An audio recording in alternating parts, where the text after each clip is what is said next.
I've got a money-saving hack that'll blow your mind. 0% APR credit cards. Now check this out. A 0% APR credit card lets you avoid paying interest for a specific period, usually 12 to 21 months. It's like having an interest-free loan, but from a credit card company. Crazy, right? But wait, there's more. There are two main types of these cards. First, you've got your balance transfer cards. These bad boys let you move high-interest debt from other cards onto the 0% APR card.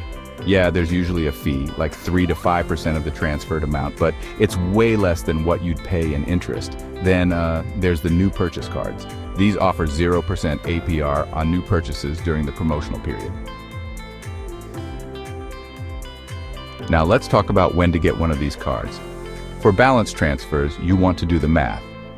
Look at how much you're paying in interest now and figure out how much you could save.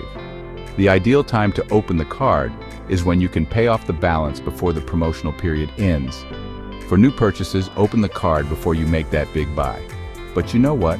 You gotta pay attention to the details. Know how long that 0% APR period lasts. Make at least the minimum payment each month. And understand what the regular APR will be when the party's over.